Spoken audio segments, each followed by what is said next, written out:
Ralph, the black-neck spitting cobra. First things first, don't attempt, subscribe, click like, do all that stuff. We're going to talk about a little mistake I made recently involving Ralph. Good old Ralph, always causing problems. You remember when he spit in my mouth? Ridiculous. But let's talk about the mistake. So, you know when cobras are feeding, they have this high food response. They go all over the place, mouth open, just craziness. But you can open the enclosure just enough to get the food in, and it doesn't matter what they're doing, they can't pop out.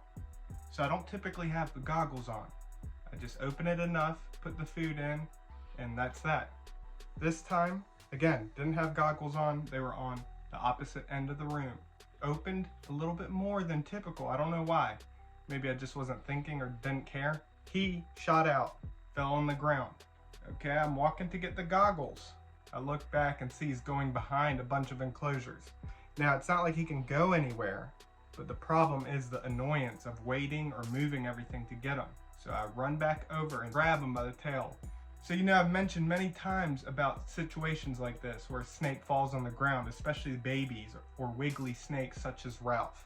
And about the panic and snatch, how that's a problem because they can whip back if they want to. Now remember, there's food smell in the air, so there's that added situation. So I just snatch at his tail, can't see where his head is, pull him out, but I don't have goggles. He turns around, looks like he's maybe gonna spit, so I let go.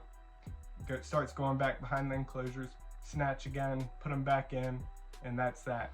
But the whole point of this is, so no matter how many times, mistakes can still be made, even if you have many years experience. So I've talked about it with y'all many times, and still, here I go making that same mistake. Could have just waited or moved enclosures and got him out, but decided to snatch instead. It is a little bit different since he is longer than a baby. The other scenario I talked about was a little snouted cobra that fell on the ground, but it was a tiny baby. So the whipping around is a lot more likely and a lot more close to my hand. And luckily in that situation, nothing happened as well. And that's why I started implementing having something below the enclosure with a baby that's possibly one that will bolt, so that if it does fall off the hook or fall out, at least it's still contained. So I started doing that after that snouted cobra situation. But yeah, mistakes still can be made. That's one recently that happened to me. Ralph, what are you doing, man? But I hope you enjoyed.